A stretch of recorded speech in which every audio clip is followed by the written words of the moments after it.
Unethical గా కనబడుతుంది. అంటే ఈ ప్రెస్ మీట్ చూస్తే అది డీప్ ఫేక్ కాదు అనేది ఆయనే ఒప్పుకున్నారు.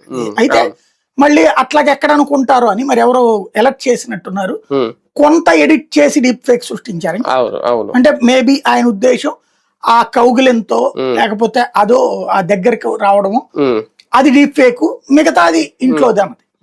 అక్కడ ఆయన తేల్చుకోవాల్సింది ఏంటంటే ఎవరు రికార్డ్ చేశారు అది. ఆ విజువల్స్ కనబడుతున్న దాని ప్రకారం చూస్తే ఇంట్లో పక్కాగా తీశారు కావాలని. అంటే అక్కడ మూడో వ్యక్తి ఉన్నారా?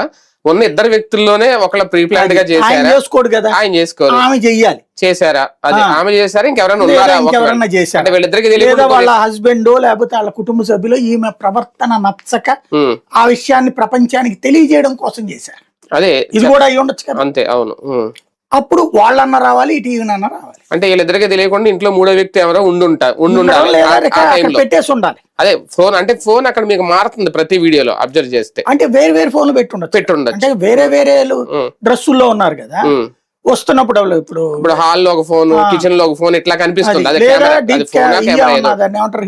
హిడెన్ కెమెరాలో, సీసీ కెమెరా చూస్తుంటే కొంచెం మంచి క్వాలిటీ కెమెరానే వాడారు. అదే అవును. కాబట్టి అది నేను అనుకోవడం హిడెన్ క్యామ్ క్వాలిటీది వాడారు. ఫోన్ కూడా చేశారు ఎవరు, ఫోన్ కూడా కాదు అది. ఫోన్ కి అయితే అంత క్వాలిటీ రాదు. మనం ఫోన్ లో మాక్సిమం లాంగ్ లోకి వచ్చేటు బోధ